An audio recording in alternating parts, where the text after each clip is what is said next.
The last thing to talk about had no build. It's Turning Point. It's Johnny B. Bad and the Empire Stain Pat Kenney versus the NYC. They call him the Empire Stain. He is an Empire Stain on this podcast, I'll tell you that much. Oh. Heavy shot at Pat Kenney, perhaps unnecessary. He's not even the worst guy on his team. Johnny B. Bad is right there, and also Disco's in this match, so... This was a match that existed.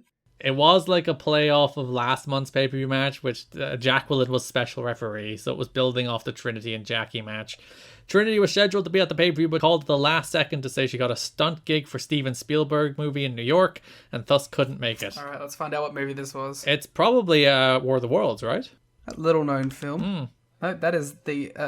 Trinity Wikipedia does not take you to the wrestler first. It takes you to the Christian Doctrine. I would have thought it would take you to the Matrix character. No, the Christian Doctrine, I think, is a little bigger. Although, 2004... War of the Worlds, it was 2005, but... maybe it was in pre-production at some point. Maybe they were doing some stunt work. It would have absolutely been filmed in 2004, especially with the June release in 05. That would have been filmed in 04. So it's probably War of the Worlds. Alright. Fair enough.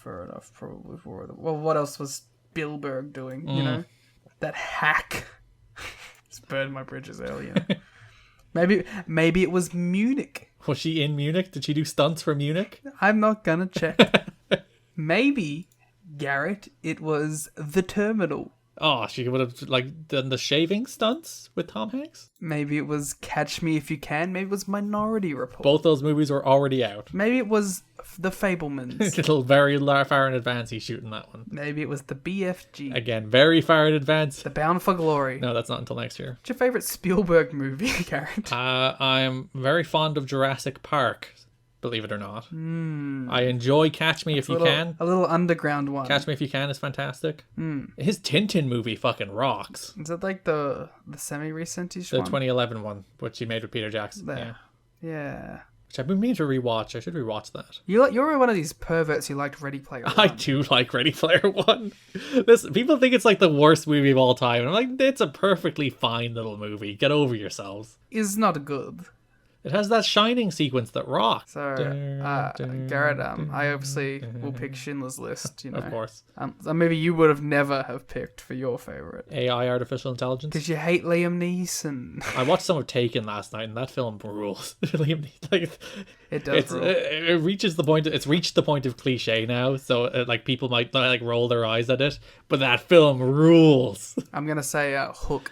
Send Hook. Send Hook, the 1991 American adventure film. An Irish Christmas movie, by the way. We have an update on the fucking Devotion Championship Wrestling. JRH comes in clutch again and says, I asked, thank you so much for alerting this to us. How much involvement does Russo have? He says, I don't know for sure, but the little I've watched, you can tell he's the one booking. We might have to do some for Patreon, Liam, as a special Christmas present. We should make those fuckers at Days of Thunder duel with us. This should be our counter to their the WWA, is that they have to watch an episode of Devotion Championship Wrestling. Hey, maybe they'll enjoy it. They watch Thunder. They're sickos. I mean, who are we to talk? We're literally talking about the Empire Saint. We are doing anything but talk about the Empire Saint. I'm still really interested in what Trinity stunts in Stuart Little 2 were. Again, she played the mouse. She played the house. Gilberty pushed Jackie, who was special ref, out of the way, and Pie faced her, so she body slammed him, and Bad won with a TKO. So I gotta have a football question. Shoot. I have Belgium and Morocco up on my second screen. No, as I said shoot, that's a nice little football thing, but yeah, continue. I gotcha. That's also a wrestling reference, you see, so it's pretty leveled, that joke. How much time do these games get? What do you mean? Because it says 30:53 on my screen right now. That seems like a long half. Halves are 45 minutes long in football. Oh, this Belgium fellow seems to have died. Plus he's holding his leg. Plus injury time. Oh, he kicked him right in the shin. That's fun. That was the kneecap. That's not fun. I can relate to the kneecap, not the shin.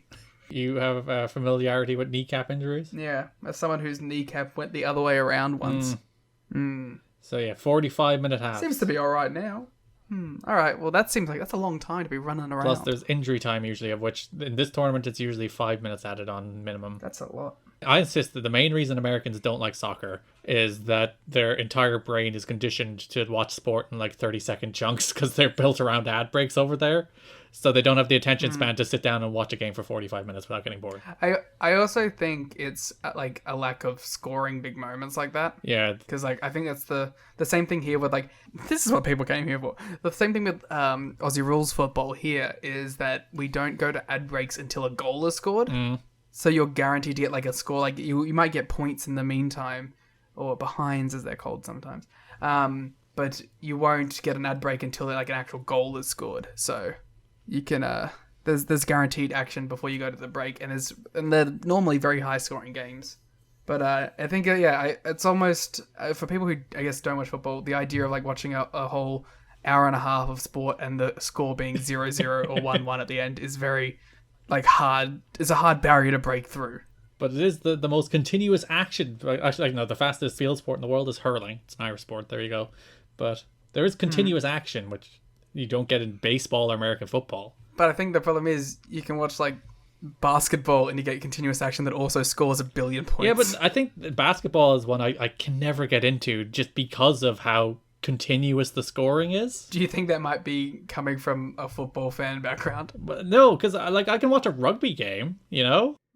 See, I like basketball is the sport I can put on the easiest because I put it on, it's all action, shit's going on, it's interesting, it's fun to watch with friends because there's constant movement. Although every time I've watched football in like a live setting, like at a bar or with people, I've always enjoyed it too. Yeah, basketball doesn't have enough peaks and valleys. It's too continuous. No, it's all these high spots. These exhibition kids need to slow it down. So there's Garrett and Liam's 10 minutes on sport to round out the Empire Saint and Johnny B. Bad beating the NYC at Turning Point. And talking about Steven Spielberg movies.